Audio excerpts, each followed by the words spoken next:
Bonjour, on est donc devant les locaux d'Altermove Gliss-Urbaine pour vous présenter en exclusivité française, tout du moins mondiale, je ne sais pas, la nouvelle, la toute dernière Nami Burnie 3 Max.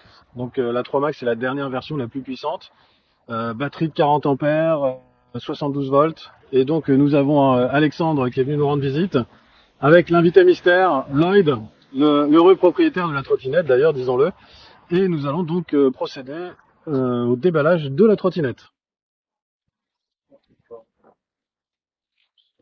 Donc pour l'instant, voilà le carton, hein, rien d'extraordinaire.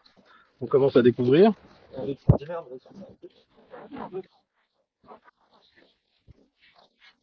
Alors, j'ai pas l'habitude de déballer des cartons, mais il semblerait que Très bien emballé. Voilà. Pour l'instant, ça a l'air bien emballé. Nous avons Effectivement, on constate que le folding a été amélioré. Voilà, je fais un gros plan sur le folding. On va continuer à déballer. Du coup, nous avons les garde-boue avant, je pense, ou arrière, avec des caches écrous, de la vis, de la direction. Ouais, il y a pas mal de choses à noter.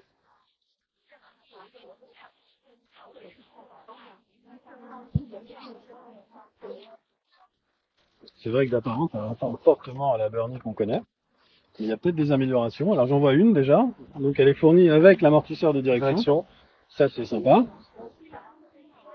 Avec le chargeur rapide, doit pas se trouver très loin. Bon, alors ça, c'est pas très évident par contre. Hop.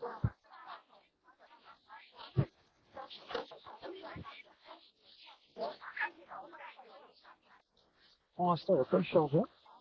Il doit être au fond. Il doit être au fond. Ouais, je pense qu'il est au. Le chargeur doit être au fond. Donc on va sortir le monstre de 47 kg. Je me trompe pas. Ah, non, mais allez-y à deux, c'est mieux. Hein. On va pas se casser le dos. En fait, Ok, on va le mettre sur le, ouais, on va le mettre sur le petit treuil là. c'est là. Allez, 1, 2, 3. C'est parti.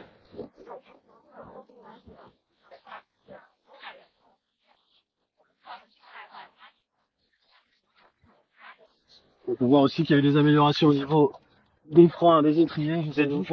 Ouais, le disque, effectivement. Le disque a été changé. L'étrier aussi.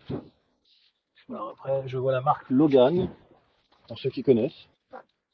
Aussi le connecteur du klaxon a été changé. Ah ouais, tout à fait. Donc on a toujours. D'ailleurs, ce qui a été intelligent de leur part, c'est que dans le carton,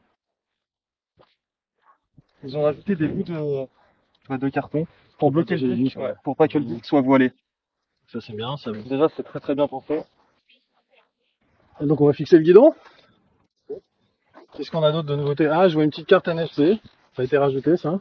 Carte NFC, nouvel écran, Nouvel écran, effectivement. plus large, doit être plus lumineux. Pas mal de petites options ont été faites. D'ailleurs, c'est sympa. Covering carbone sur les cartes. Allez. Faut noter, il y en a deux. Il y a aussi le bac batterie qui a été changé. C'est plus le bac qu'on connaissait en plastique sur les anciennes Nami. Les connecteurs rapides aussi moteurs, ce qui permet de déconnecter les moteurs rapidement sans avoir à faire toute la paperasse comme sur l'ancienne Nami. On peut noter d'autres. Alors, on m'a dit qu'il y avait un connecteur de charge qui était différent. Les valves ont été changées. C'est des valves plus résistantes. Je pense, elles sont plus coudées comme les autres Nami qui pouvaient faire un effet quand le moteur tournait, ça arrachait la valve. Donc ça a été changé. Donc on va finir le montage tranquillement. Au niveau des suspensions, Franchement, c'est toujours réglable. Ça a l'air d'être les mêmes suspensions. on sait que le point fort de Navi, c'est son confort. La souplesse, le confort. On va laisser là de terminer le montage. Dernière chose, les ports de charge ont été changés, aussi nouveaux ports de charge, Ah ouais, avec les nouvelles normes européennes. ouais. Et ce qui est bien regardé, c'est qu'il y a un ressort. Donc ça, c'est plutôt pas mal que quand on avait ça sur Dualtron ou d'autres marques. Les bouchons, on devait les remettre nous-mêmes, c'était pas évident. Il y a toujours le détrompeur. Juste ici, le petit détrompeur pour pas se tromper. Est-ce qu'on peut refaire un gros plan sur le folding? Parce que moi je crois qu'il y a vraiment un gros changement sur le folding. En fait, c'est ici, hein. Ouais, c'est de filmer ici, alors.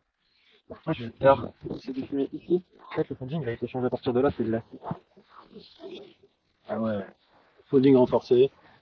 Donc voilà, on a des petites améliorations point par point qui vont peut-être permettre à la machine de s'approcher de la perfection. Tu sais, un jour viendra.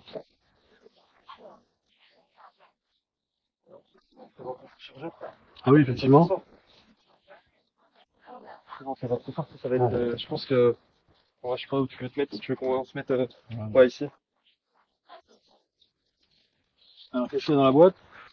Non, votre mystère. Donc vous avez le joli carnet de Nami.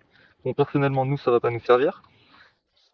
Un petit jeu de clé Petit jeu de clé, et le chargeur. toujours sympathique, et le chargeur. Nous allons voir combien d'ampères surtout. D'ailleurs, elle est badgée Nami, donc ça change des autres chargeurs. Donc c'est quand même un 6 ampères, c'est plutôt pas mal. Au max, sinon il sort 5 ampères. Et 84 volts. Donc plutôt pas Temps de mal. charge? Temps de charge, 40 ampères, 6 ampères, je dirais un bon, allez, bon 7 heures, je pense. Bon 7 heures. Ouais, malgré le Ouais, je chargeur pense qui est au un moins 7 heures. un petit 7 heures, Ouais, 8 heures. c'est du 40 ans. D'ailleurs, le chargeur a vraiment changé en fait. Il est vraiment aux normes maintenant. Ventilateur, aérateur. Alors je sais que l'importateur fait très attention à toutes les normes et Ouais, franchement, très très bon chargeur. il y a un gros travail qu'il fait au niveau des normes pour s'assurer que tous les produits, et notamment les accessoires comme le chargeur, sont aux normes. Et nous avons cet outil qui sert à durcir. Donc, attention, quand je dis durcir, c'est le ressort. En fait, jouer sur la rebond. Jouer sur le rebond, qui est ici. Donc je pense qu'on va le montrer à l'avant, parce qu'il n'y a pas beaucoup de gens qui connaissent ça, et ils se demandent ça sert à quoi sur la Nami. C'est juste ici en fait. Juste ici, vous avez l'écran, et la clé elle vient juste se mettre sur l'écran, et vous pouvez tourner pour durcir. Ou jouer sur le rebond plutôt. Pour jouer sur le rebond de chaque côté. Donc pas préciser le côté, mais le côté pour le rebond, c'est quand on desserre, il y aura moins de rebond, et quand on va serrer, il y aura plus de rebond. Et après, il y a toujours la petite molette pour durcir, pour avoir plus de rebond. En fonction du Ouais, terrain. en fonction du terrain, et ça soit plus. Alors toi qui as l'habitude de mini-moteurs Dualtron, de Nami, qu'est-ce que tu peux nous dire pour... Ouais, qu'est-ce que je peux vous dire, c'est que c'est une très très bonne trottinette pour rouler tous les jours, par tout temps en fait, parce que d'ailleurs elle est IP5, si je ne me trompe pas. Donc on a, voilà, sûr. on peut rouler sous la pluie, on peut pas faire de l'amphibie et sous-marin avec, mais on peut au moins rouler sous la On pluie. peut rouler sous la pluie, donc voilà, pas des torrents, mais C'est déjà bon à savoir. Hein. une petite pluie. Après, elle est très agile dans les terrains. Moi, j'ai off-road, donc les bois, la forêt, pour les gens qui aiment bien faire des petites balades en forêt sympathiques avec une machine assez rigolote, vous pouvez faire ça. Donc elle est plutôt adaptée pour le off-road pour ceux qui veulent. Est-ce que c'est une bonne routière? La routière, oui, pour faire des très longs trajets, donc elle est très bien pour aller faire des trajets de 40 km. Voilà, ça se différencie de Dualtron, parce que Dualtron c'est très rigide, c'est très dur. Dualtron c'est plus, on va dire pour le circuit ou pour s'amuser, que là c'est vraiment une trottinette tous les jours.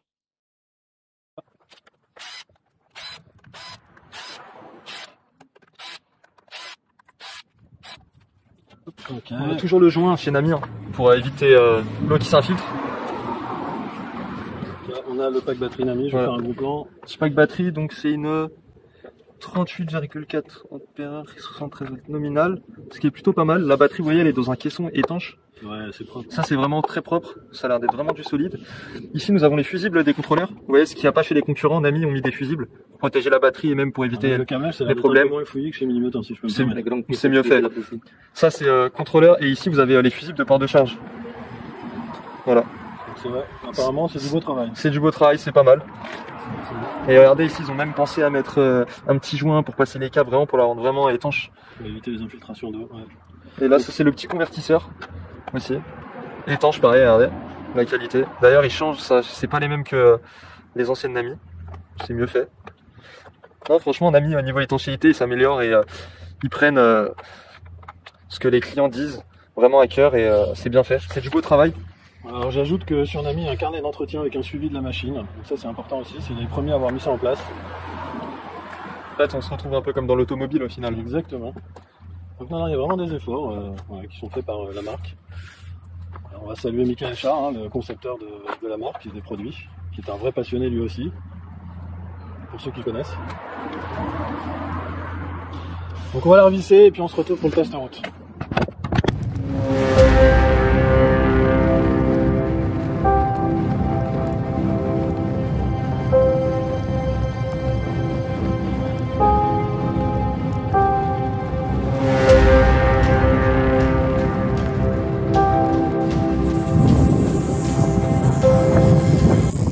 premières impressions? Bah, premières impressions, Très silencieuse, hein. ouais, Très silencieuse par rapport au Oui. Alors on se retrouve dans le bordel, dans l'atelier. On voit que là il n'a pas perdu de temps, il était déjà en train de vouloir changer la gâchette. Donc on fait un petit débrief sur le petit test là, off-road. Bah, le petit test off-road, il s'est plutôt bien passé, très Mais bien. on voit que c'est bien passé parce que là les roues sont quand même bien sales. Je crois que là il n'est pas très content. Ouais, il a pas été content. Tenue de route incroyable en off-road. J'ai fait les petits bords de Seine, pas très loin. Il y avait aussi de la route assez dégradée et c'est très bien comporté. Je suis surpris. Ça change des autres trottinettes que j'ai l'habitude de rouler, principalement. Le gros avantage, c'est que le display, même avec le soleil, je le voyais quand même. Donc l'écran était bien éclairé, le freinage aussi. Le freinage, du coup, franchement, les On a vu que t'as failli écraser un petit caniche sur le cheval. c'est ça. Les Logan, franchement, ils sont vraiment pas mal. Bon freinage, le freinage électrique, bien, il est bien géré. En fait, ça envoie pas le freinage électrique tout de suite. Il y a une petite latence de 5 secondes et c'est plutôt agréable. Ça permet de pas bloquer les roues. Vers une direction d'origine, bien, pas de jeu ressenti. Colonne en carbone, super bien. Quand je passais sur les bosses, Moi je la trouve assez longue. Hein. Ouais. Faut pas être petit quoi. Et par exemple, quand j'étais sur les bosses ou la route dégradée, ça faisait comme ça, le carbone faisait bien son travail. Pas mal au poignet comme sur d'autres trottinettes plus rigides. Qu'est-ce qu'on peut dire de plus? Bon, allez, on va mettre une petite note pour finir. C'est ça, bah, pour rouler, pour faire tout type de chemin, elle est top. Mais une note sur 10? Note sur 10, je dirais un 7. Il y a quand même, je pense. Ah ouais, t'es exigeant quoi. Ouais, il y a quand même des petites choses. Après, à revoir, je pense. Parce que là, on vient de la déballer, c'est pour ça. Mais une fois qu'elle est réglée pour la personne, je pense qu'elle est top. Ouais, je crois qu'après, chacun peut s'approprier la trottinette. Voilà, peut-être qu'on peut mettre des PMT, on peut essayer de changer les freins si on a envie, pour mettre du Magura ou du Hope. Enfin, il y a plein de possibilités, comme sur la plupart de ces grosses trottinettes. Ah, donc voilà. Et je vais noter une autre petite, un autre petit changement qui a été fait sur les anciennes Mami. Le support de frein n'était pas dans le bras. Du coup, en fait, ils ont refait un moule de bras, ils ont directement fixé le frein direct. Effectivement. Parce que sur l'ancienne Mami, c'était une plaque en inox. Ouais, on voit qu'il y a des améliorations sur chaque nouvelle version, donc vraiment bravo. Voilà, donc on était peut-être à 6 et du coup on est passé à 7. Non, j'ai dit 7. Bon, 7 c'est pas mal. C'est pas mal, mais bon, ouais. Après voilà, notre professeur note difficilement. Hein, voilà, il est sévère en notation. C'est ça. Peut-être que moi j'irais plutôt sur un 8 quand même. Hein, mais bon. Pour les personnes de tous les jours, pour des personnes, franchement, pour aller au travail, se faire plaisir les week-ends, en famille ou rouler tranquillement, franchement, elle est top. C'est vraiment fait pour le confort. Il n'y a pas besoin de plus. Vraiment, elle est déjà full option, quoi. Voilà, alors moi, ce que j'ai remarqué aussi, c'est que l'environnement, tout ce qui est pièces de rechange, SAV, il y a un vrai suivi sur cette marque. Ils font un gros boulot là-dessus chez E-Ride, dans l'importateur Europe. Donc voilà, moi, pour ceux qui sont vraiment passionnés par ces belles machines, et en particulier les machines off-road, je pense qu'aujourd'hui, c'est la référence sur le marché, la Nami Burn i3 Max, la toute dernière. On termine là-dessus, à bientôt, et puis pour les prochains tests. Bah, bientôt. Merci Alexandre. De rien.